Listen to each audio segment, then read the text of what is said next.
How to determine what true love is. Guys, I'm going to tell you that answer for real. First, before I start, this is comic book artist, writer, and director Greg Weik from BeyondComics.tv. Make sure to like, follow, subscribe, hit the smash notifications button, and here we go. So, being an extremely experienced man who has been with multiple long-term relationships, I've been married and divorced, and I've been engaged, and I've really gone through the gambit, and I thankfully had the strength to leave the relationship when it turned toxic. And when you're with someone who is toxic and they become that way, or they reveal themselves to be that way, you've got to yank yourself out of it. And people can misunderstand what they think is being in love because you feel in love. It doesn't mean it's true love. It doesn't mean it's the correct person or the one that you think you're supposed to be with necessarily. So how do you determine that? Well, I had to isolate it like isolating a gene. You have to isolate what true, authentic love is. And what that love is comes from a combination of different things. And hopefully you fall in love with someone who is worthy and deserving of that love, and that they reciprocate it. That's healthy love. You can fall in love with someone and authentically mean it, but it's not healthy, and the reasons why you fell in love were not healthy. So it's very crucial to understand what is a healthy relationship so that you're able to stand strong and understand, oh, I'm loving this person not out of codependency or out of fear or frightened of being alone, but because you truly love them. And again, I want to distinguish this, and I'm going to give you the answer by the time we conclude the video here. So before we do. So what it is this. A lot of people confuse infatuation with love. You're attracted to someone, they reciprocate. So every biological female that I've had a relationship with, that I've connected with, there was a moment of time, especially when we were boyfriend and girlfriend and maybe engaged or married, there was a moment in time where there was authentic love. I felt it. Right? But it doesn't mean it was eternal love. Eternal love means you can consistently vibe with the person. Think of yourself as an organic being of energy, mathematical energy that like a yin and yang perfectly fit together, right? It's like a dance. It just flows. It's effortless. That's your real person. And people will ask, does your soulmate exist? Yes is the answer. Will you find them? That's the question. Will they find you? That's the question. Do they exist? Absolutely. Statistically, there's enough people in the world that you are just biologically a chemical mix of, biology that actually fits quite well with someone else who is also a chemical mix of biology that fits like two puzzle pieces perfectly together. It's effortless. There's no work involved. The reason why so many relationships take so much work is because it's really not your perfect fit. And if you wait your whole life to find that perfect fit, who knows if you'll find them or where they're located. It's so random and sporadic. There's no way to detect or find that person. So that's category number one. Category number two would be when you mistake infatuation for love. And then category number three would be when somebody falls in love, and it works usually because you're too inexperienced and too young to know better. So you haven't been, tainted. You haven't been harmed by someone. You haven't had your heart broken too many times. You haven't become disgruntled or defensive or carrying all this baggage with you. So you're young, you're hopeful. This person's young and hopeful. Maybe you're in your 20s or your early 30s and you mesh together and it's awesome and it's great. And if it works out, wow, that's so lucky. That's so great. And then as time goes on, things become monotonous. And if you're not okay with boredom and you're not okay with being, okay with being bored together, then you're in trouble because you're going to look for excitement maybe through other people or other things. And then that could create problems in the relationship later.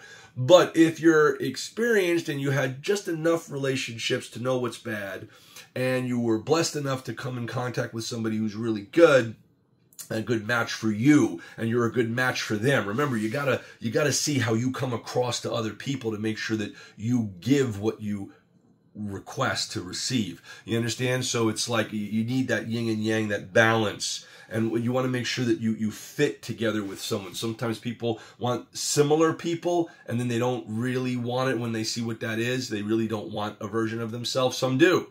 Some want, to have that, masculine and feminine dynamic that I think has gotten lost recently in today's world. But I think that femininity and that masculinity, when it's not toxic and it's actually healthy, can be very attractive and nice and supportive, and it can also be very protective, right? And that's important. Not controlling, protective. Huge difference, right? I don't think people should blindly trust each other. I think you have to learn who the person is and discover together and let things unfold to see if you can trust that person, and vice versa. Very important. And you have to be honest about who you are. You know what I'm saying? You have to know what kind of person you are. If you're somebody who loves to skydive and jump out of airplanes and bungee jump, and you're a thrill seeker, well, you got to find somebody who wants that type of person. And you also want to acknowledge that you're not the kind of person who isn't that. And if you are the kind of person who just likes to sit home and, cook and watch Netflix, then you need kind of more of a homebody person, or somebody who's going to support you in that. So you have to be realistic about who you are, what you offer. A lot of people forget, what do I offer? Ask yourself, what are you offering? And then ask yourself, are you reciprocating? Are you giving it back? And are you receiving it? Are people offering to you what you're offering to them? And is there a balance there? So let's get that now onto the side. We'll shelve that for a moment. And now let's get to the next topic, infatuation. Infatuation, again, if you see someone you're attracted to and you have chemistry and they reciprocate. Wow, reciprocation. Isn't that the best? Usually that's enough to start a relationship. And a lot of people stay too long. But I hate to say this, but just like, spoiled meat that goes bad over time, so does relationships sometimes. So you have to know if it is past its expiration date, and maybe that's time to move on to something else and let the person go. And let's be nice about it also. I just want to, on a side note, say let's be kind to one another if things don't work out. We don't have to pick a fight or rub somebody else in your face and do anything nasty. Let's just be respectful and mature and adult about it and say, hey, listen, here's what I see as my future. I feel that, your future is a different vision and it's not working together in the way that I want it to, but let's part ways amicably, respectfully, and appreciate the time that we did share and say goodbye peacefully. And that's how people should be with each other all the time if they're normal. If you're in a toxic, dangerous situation and you need to slip out because you're in danger, that's a totally different conversation. And there have been cases like that, which is really sad. Anyway, moving on now to, again, infatuation. Do not confuse I feel in love with it being the right person to love. Don't confuse it and don't impose your feelings on someone else. See where they are and listen to them, because usually one person's more in love with the person than the other person is, and that could be a real conflict of interest and not gel well together, and then someone wants this and the other person is being pushed away from it. Just live your life and they live their life, and hopefully you live it together, and then eventually you come together into a relationship if that's what you both want. Just be open about it. If you don't want a commitment, say it. If you want to be with that person, you want to be open or poly or whatever, say it. If you want to be exclusive, you can say that. However, if you're dating someone who's a narcissist or a little sociopathic or psycho or whatever, and they want to just agree with you to get you in bed, be careful of that, because you're telling someone what you want. So the best thing to do is ask somebody authentically, what do they want? And see what they say. And whatever they say usually is what they really want, and don't try to change them or manipulate them. Trust me, I assure you, you cannot force somebody to see the light that you may see. People are very different this way. So it's best to just hear how someone is and see, as my father would say, if they fit into your life and you fit into their life naturally or not. Don't try to force fit them in. Okay, again, back to putting that on the shelf. Now back to the misunderstanding of infatuation. if you're attracted to somebody and they reciprocate and you're having terrific intimacy together and you're having a good time together, you're in this illusion. It's like a human drug. So instead of taking drugs to feel high, you are taking this person to feel high. And remember, when you take a drug, it's not really the drug that's making you high. The drug is triggering things that already are in you, chemicals already in your body that are reacting to the drug, and it's a trigger to make you feel high. It comes from you. So remember, when you're in love with somebody, you feel the feelings of euphoria that's coming from you. Okay, the person didn't actually reach in and put it in there, okay? You're feeling it and you feel it's from them, it's really coming from you, and that's okay, but you got to understand what that means. So what that means is you might say, I'm in love with them, but are you? Why?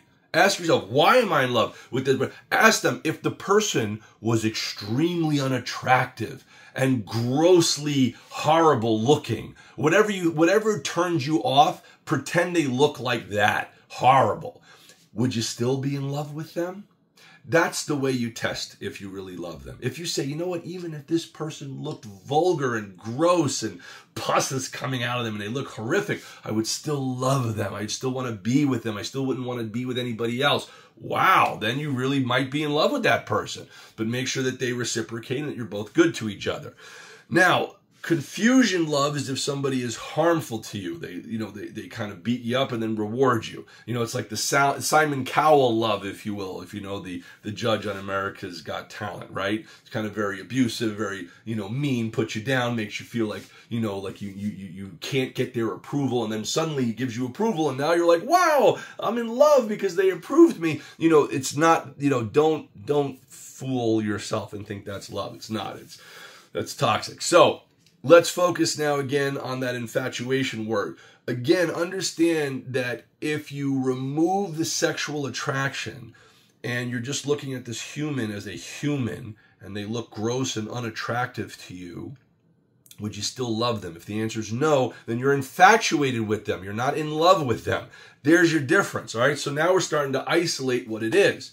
And again, young people who are in their 20s and early 30s are a little bit more easily fooled because they don't have experience. I have a tremendous amount of experience. I've been, married and divorced and engaged and all these things. And thank God I had the strength to pull out of the relationship when it went toxic, when it became bad, as I had said before. So it's very important to know when you must remove yourself when someone else is starting to bring you down in their toxicity. And if they don't want to get help, you can't make them. I stayed in my relationships usually like a year too long because I'm trying to help them. I'm trying to get them to see the light. I'm trying to say, hey, look, this is so horrible. Why don't you do this instead? Can't you see that that's better? And they know it logically, but they can't do it. So you got to kind of part ways peacefully then, So the idea is that it's very imperative that you don't listen to what other people's rules are, but you know what works for you. So for example, some people, they can stay with someone who lies. They don't mind. Other people cannot. They do mind. So, it's just, whatever works for each person. You know what I'm saying? So that's why you have to kind of just know what works for you and who you are and what you accept and what you don't accept. You could write it down on a list, what you want, what you accept, what you don't, what you will compromise on, what you won't, etc. Okay, now moving on, let's shelve all of that. Let's now move on to the next and final topic, which is how do you isolate what true, authentic, honest, pure, unselfish, selfless love is. That's the purest form of love, okay? Now, I'll give you an example of what that is, okay? First, I'll give you one that has a little bit of selfishness in it. We'll see if you guys can catch it, and then I'll tell you what it really is. Now, it's rare and it's hard, but this is real love we're talking about now, okay? If you have someone that you love so dearly in your life that you'd be willing to sacrifice being physically harmed in order to help that person feel more comfortable if they're in jeopardy, and you're sacrificing your own well-being, meaning you don't get any benefit, you're sacrificing, maybe you're going to break your arm or your back in order to lift them up to safety and help them. That's very close to the purest form of true love and selfless love that you can get to, but the selfish part is that you love them so much, you want them in your life. So even though you're willing to crush your back or your arm in order to lift them to safety, for example, you are then in essence saving their life so that they can still remain in your life. And there's the selfish part. That's the unconscious part in the back of your mind that's doing it for you. You're doing it because you want that person in your life. So there's still a little touch of selfishness there, not in a bad way, just in an authentic, honest, just that's the truth way. Now, here's true, almost unheard of, selfless love. This is a rough one. Let's create a hypothetical scenario. Let's say you were so in love in your relationship with someone that you were with. You were so in love with them. And you only wanted to be with them. But unfortunately, the relationship didn't work out. Maybe they didn't reciprocate, and you're heartbroken by it. But you really loved that person. You just want good for them. Even if it costs you your own well-being, you just want good for them. So, God forbid that person suddenly becomes in jeopardy, but you know that person decided to maybe marry someone else. So they're not going to be with you anymore. They're going to be with this other person, right? And you're walking by and you've been broken up in this hypothetical scenario. And that person that you used to be so in love with, who used to be in love with you, but it didn't work out and they're with someone else, God forbid they're about to fall off a cliff, right? And the only way for you to save them would be for you to jump past this sharp, shrouded fence, for example, and you're going to get cut up and you're going to break your shoulders in the process, but you can pull them to safety and you're going to break your arms and you'll have to go through terrible pain and recovery. You may not be able to use your hands the same way. You're a pianist. If you're a pianist and you're playing piano, you might have, damage permanently, but you've decided that even though you know that person is not going to be with you in your life and you're not going to have a friendship because that's just the way they are and they're just going to be back with their other person, you still authentically, selflessly love them so much that you've decided that you're going to sacrifice your arms and your shoulders and your well-being and yourself to save them. And you do, and you go through that pain and you feel the bone pop and break and you lift them to safety. And they say, thank you so much. You say, you're welcome. And you know they're going to be back with that other person. They're not going to be with you. So you didn't do it for yourself. You did it 100% for them so that they could have a nice life at your own detriment to yourself. And then they go off back to their person and they're happy. You don't hear from them again.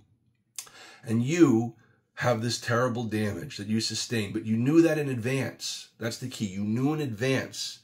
But you did it anyway to make their life better and more comfortable, even though they won't be in your life, just because the thought of them having a happy life was more important to you than even your own well-being. Now, listen, that's pretty messed up, okay? Because you want to be able to love yourself enough to save yourself first and not put yourself in jeopardy. However, just for the purposes of this example, that is what true unselfish, selfless love looks like. That's the isolated gene, if you will. That's it, right there, where you get no benefit. That's true, pure, authentic love. What is the feeling of love? What is love? How do you show that? That's an example, one of many hypothetical examples. Don't go out and do this now. I'm not telling you to do this, but I'm just giving you an example of how to isolate a good physical example that would show somebody that, you understand that's what love is. You don't receive any benefit for it.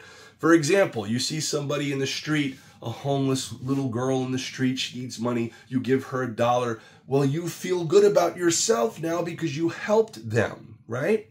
So there's a little bit of selfish gratification or reward in that, and that's fine. Nothing wrong with it. We're just talking about how do you do it without the self-gratification. My example before is how you can isolate what pure, authentic, selfless love is. That's what it looks like. That's an example. You could come up with different examples, but that's a good one. Basically, you've done something for someone else and you don't get any benefit out of it. In fact, you get hurt by doing it. That's real true love.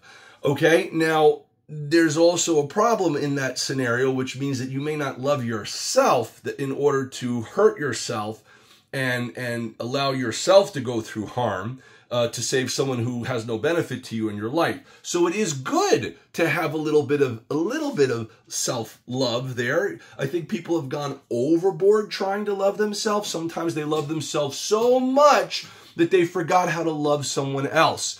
They forgot how to love someone else. So they love themselves only. Then they become a narcissist, or they become too selfish and they don't even realize it. That's rough. And then I see people who try to put effort toward it and they try to be loving and giving, but it doesn't come across as authentic. They're working on it. Good for them for trying. It doesn't come naturally. You know, there's a certain authenticity when you truly love somebody. I'm glad that I've been able to truly feel love for people. But I have always had that little spark of something that I think there's a balance. I love not only myself, but the other person that I'm with. I'm trying to make it like a whole unit when I'm together with someone. You see what I'm saying? Even when I did this, it's like the shape of a heart, right? Nice symbolism. So I think there's a beauty in that, right? But again, I have had to force myself to pull away, and it's painful when you yank yourself away. You could go into a very painful depression over not being with someone, remembering all the nice times. But let me tell you, if there's a toxic person who's hurting you and pulling you down and making you feel unworthy, write in your phone, just make a little list of notes what that person's doing bad and why you should not be with them, and then make a list why you should and see what the balance ratio is. You know what I mean? Make sure you know what your line cross is. If you have a certain line, make sure it's reasonable also. Some people have unreasonable expectations. You know, like some people like, hey, if you're my partner, you're not allowed to talk to anybody else ever again, even to say hi or wave or have any friends or of the opposite sex or things like that. That's a bit extreme. Either the person's trustworthy or they're not. You can't control and make somebody trustworthy. They either are or they're not. You know what I'm saying? So you don't have to impose on someone. And a lot of times people, you know, they flip out. I feel this way. How could that person not? Well, because you can feel whatever you want. And they can too. So you can't make somebody feel that way. So it's important to be psychologically balanced. And if you think you might not be, or you're uncertain of it, do therapy, man. Therapy's great. You know, if you find the right therapist who could kind of help you see yourself and learn about yourself and why you do things, that's super awesome, you know? I think also it's imperative too. Sometimes we don't get answers. Ghosting is a very common thing. You know, you meet someone, they show massive interest, and then suddenly they change their mind. We have no idea why. But we don't need the answer. All you need is the result of them no longer returning your call or no longer coming through. You know, as long as nothing bad happened to them and, you know, that was unforeseen or something, you know, and give somebody space. Give them a couple of weeks, you know, to see if they come around. You could even, you know, text somebody if you haven't heard from them for a week or two. One more final text. Hey, just want to make sure you're okay or all is well. If not, you know, don't worry. I'll say goodbye. I hope all is well. And that's it. And just part ways and keep it moving. Keep it moving, you know, don't harp. Why didn't you call me back? Why didn't you? You don't need answers. You understand what I'm saying? They have their reason. Whatever it is, there's a reason. Good or bad, it's their reason. If the result is that they've moved on, it's, you know, it's unfortunate for you, but maybe it isn't. Maybe it's better that you don't even waste your time with them. You know what I'm saying? So again, guys, I think I've kind of broken down some of these important issues of how to isolate selfless love, how to have a balance between loving yourself and someone else. There should be an ebb and a flow. You know, don't compromise your values, but you can compromise with somebody. And now the secret to how a relationship will work. True love, the true success of a relationship. If you want an exclusive, permanent, happy relationship that leads to marriage and possibly a family or whatever, and that's what your thing is, the best thing is this. Your relationship is only as good as how you treat each other in your worst fight. I'm saying it again. I'm going to say it again. Your relationship is only as good as how you treat each other in your worst fight.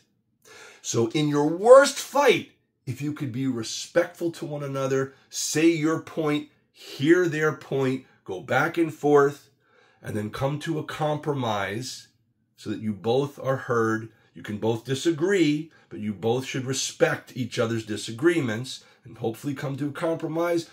Then you have a great relationship. If your worst fight is you're throwing things, you're putting each other down, you're just, going, oh, that's bad, then that is how good your relationship will ultimately become, especially when attraction starts to wind down over time. You understand? And that's what happens. So that's how you know how good your relationship is. And now to have a successful relationship, like a long-lasting, permanent, happy one, you both have to make sure that when you are bored and you have nothing to do, like nothing, and you're both sitting there, that you're both just feeling happy, that you're both bored together. Do you understand that? That you're both happy to not be bored, but to be together while you're bored. And at least you have each other. At least you're together. And that is beautiful, because if you can both say, well, we got nothing to do, but I'm happy I'm with you. Yeah, I'm happy I'm with you too. Boom. Now you've done it. Now you can get along. Now you can have a happy life, man, because if you're not fooled by the illusion, the glitz and the glam of traveling and eating at nice restaurants and going to fancy whatevers, and you could just be two human beings that get along and like each other's company, that's true love. It's really beautiful. My parents were like that. I was really blessed to be able to witness it firsthand. And they had their arguments and their fights and things, but ultimately there was a beauty, a respect, a mutual care, and they loved each other just to be around each other. That's true love. That's true love, It was hard, to see them not get along, especially as a little boy if they were fighting or arguing about something, but that's normal. As long as you fight in a normal way, it shouldn't be extreme, you understand? So I think that though there may have been moments like that, it's, can you both not give up? Can you both not quit? Do you both want to keep trying? Do you both want to make it work? Was it a perfect ebb and flow, my parents? No, but they made it work. So were they each other's, perfect match like I'm talking about? Maybe not 100%, but close enough. If you can get to like 75%, that's pretty damn good. I would say my parents were probably like a good, I would say probably like a good 90%. They were really good. And I'll tell you why, because as different as they were, they knew how to ebb and flow in each other's differences. Like, what my dad would tolerate from my mom and what my mom would tolerate from my dad, maybe other people wouldn't. So if I actually, upon thinking about it out loud right now, maybe they were each other's 100%, because they both were able to tolerate each other's differences like an ebb and a flow, which is pretty awesome. So maybe they were.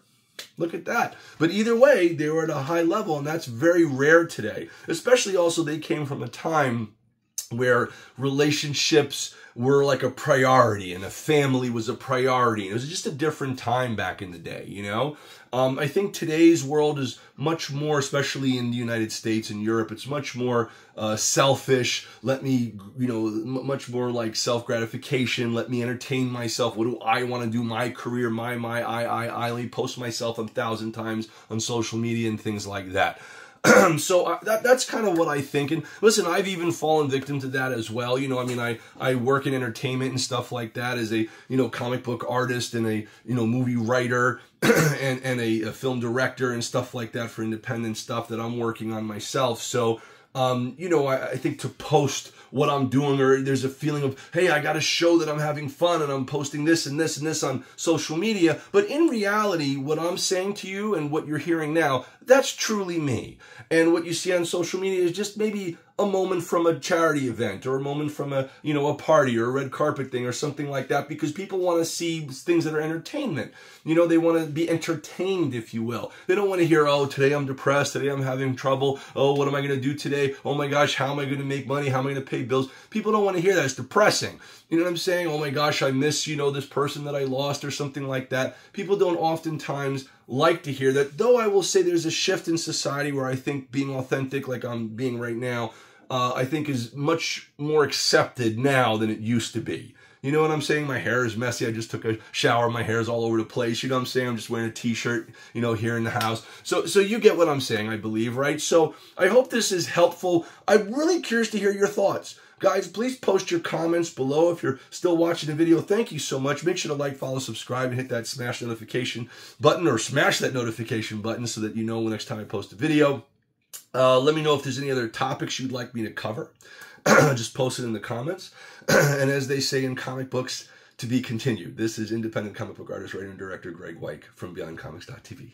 Thanks for listening. Peace. Upcoming issue of Keto #1 from Beyond Comics. Post your comments below and make sure to subscribe, follow, and share. Thanks for watching, guys.